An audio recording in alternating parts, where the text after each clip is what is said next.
The real estate world is changing. Opportunity is everywhere. It has never been so easy to connect, share, and bring people together. We're learning from others and finding the very best in ourselves. Challenging our beliefs, overcoming our fears, transforming ourselves so we can transform our business.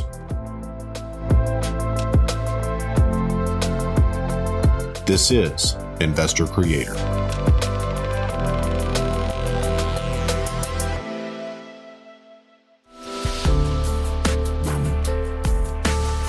Hey, what's up guys? Brad here with Investor Creator, and today we're going to be talking about, do we want our notes to cash out or are defaults in our favor? And so let's just kind of preface it by saying this. If you're new to the podcast, my business is primarily in the business of creating owner finance notes.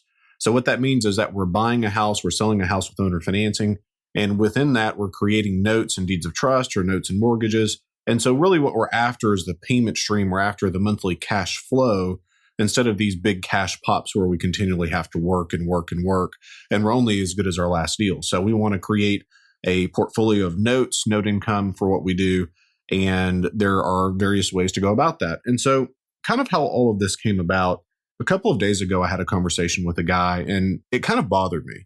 And it's something that I wanted to touch on the podcast. So to put it in perspective, he's a newer investor, a nice guy. I wouldn't say that we're friends. We're more of acquaintances, but I've heard nothing negative about this guy. And what he said wasn't necessarily wrong on its face, but it's something that I really just didn't super feel comfortable with. And so I wanted to kind of go into it. So here's the situation.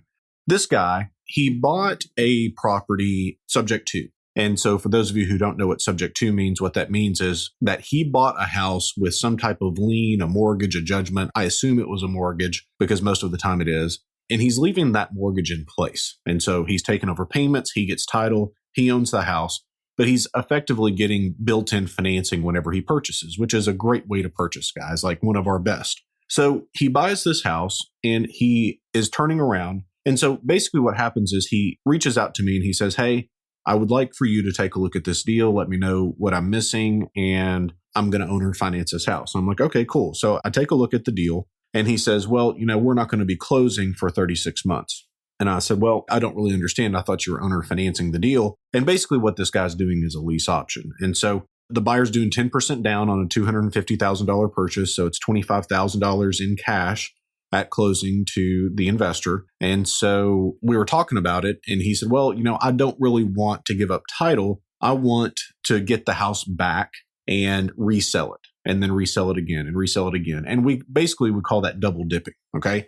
So that brings me to the point, do we want our notes to cash out or are defaults in our favor? And so let's talk about lease options versus owner financing for a second, because a lot of people, I think, feel like lease options are a better transaction than owner financing. And the main reason for that is that people are scared of the foreclosure and they don't realize how big of a difference it is when you have a tenant versus having an owner. And so when you have a lease option, you have a glorified tenant, you still have responsibility for repairs, even though you can try to contract that away and tell the buyer, "Well, you're responsible for repairs." This is the whole double-sided coin of with ownership comes liability. Okay, so in almost every state in the country, you cannot contract away liability with real estate. If you own the real estate, then you are responsible for the liability of repairs of that real estate.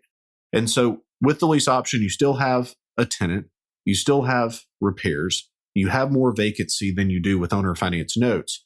And so I really can't find anything there that looks good except for this idea of, well, we can double dip on the deal. Okay. So let's just kind of look at it in terms of a 5-year analysis. So we're going to take the lease option and we're going to take the owner finance note, and we're going to say that both are going to come to an end in 5 years. So the lease option property, they sold for $250,000, they got $25,000 down, and then they probably made a little bit on the property monthly, but then they have repair costs along the way. So we're going to say that the cash flow for the lease option is zero. And then the term is 5 years. So in 5 years, you fast forward with the lease option. And let's say that this guy, his plan works and the guy defaults. He's not able to consummate the sale. and this investor gets the house back. Okay. So what happens at that point? Well, you have repairs. You have to put it on the market to get your cash. You have to deal with closing costs and realtors, home inspectors, and appraisals. And it's just all a bunch of stuff that I personally don't want to deal with. And the biggest commodity here that's lost is energy. It's like you're getting this house back again. You're having to go in, do repairs. So instead of having cash coming in, you have cash going out because you're doing all of these repairs. Vacancy and repairs are really in tandem most of the time. And so you're going from a position of thinking you're getting ahead to where you're really not. Okay. So let's kind of analyze that versus the owner finance note. So in my world, a $250K house we could sell at probably $275 with owner financing, and we would get certainly a better down payment. So if he's able to get a $25,000 down payment on a lease option, we're probably looking at $50 with the owner finance note. So we're going to have $225,000 in cash come in the future. And let's say that this is kind of a standard deal for us, and we have like a $75,000 note profit whenever we bought it. We'd have a $200,000 underlying and a $225,000 wrap. So we have $25,000 in note equity, plus we got $50,000 down. Okay. And so we're kind of going through the numbers fast, but we're just kind of looking for a broad generalization when it comes to this. Okay. So we fast forward 5 years, just like in the other. With the lease option, the guy defaulted. Now you have repairs. You got to put it on the market. You have closing costs and realtors and that whole process to get to your cash. With us, what we do is we get a phone call or an email from a title company saying, hey, Brad, I noticed that you have a deed of trust on this property. We are looking for a payoff on this deal. Okay. So what we do is we send in our payoff, and probably across 5 years, wrap notes appreciate in general. We probably have a $35,000 payday in 5 years, plus our down payment that we got on the front end, plus our cash flow across time. So I look at this from an energy perspective, and I can't for the life of me figure out why anyone would want to go and do all the work of the lease option to still probably net less than what we do in the owner finance world. And so really the job at this point is very, very, very different. The lease option guy has to go in and manage a rehab and find a realtor and do all of the things of going to retail to get to his cash. And what do? Well, we send in a payoff.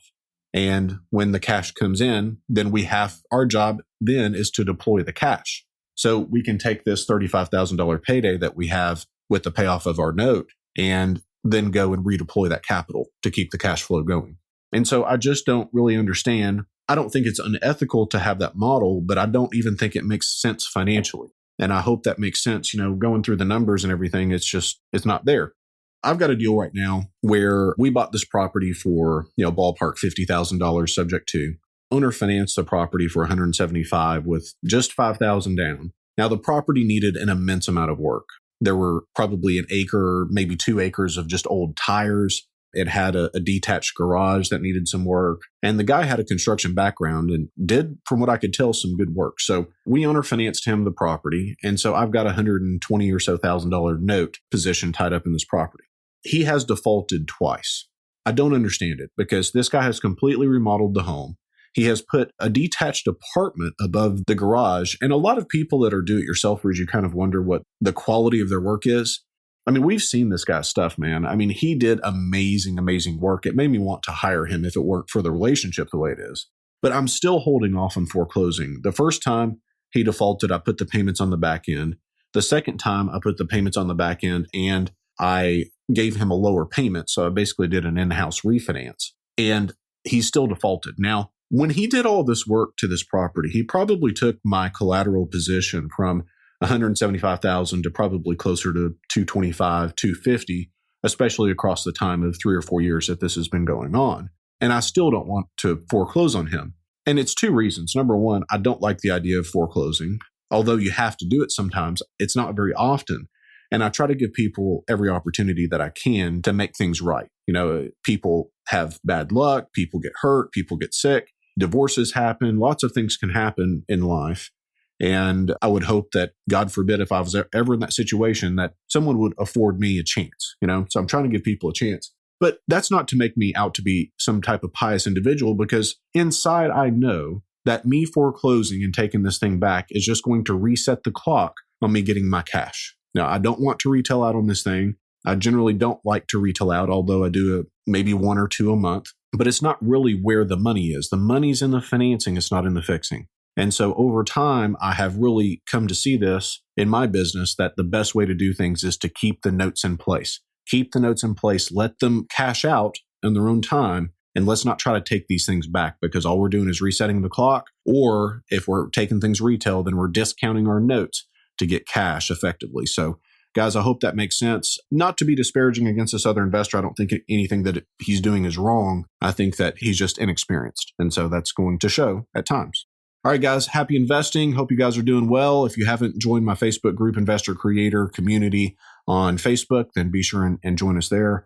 We've got a great group of people there. We're in there answering questions. I just did a video on the benefits of notes versus rentals. And I actually may share that on an episode. But if you want to check that out, then join us there at the Investor Creator Community on Facebook.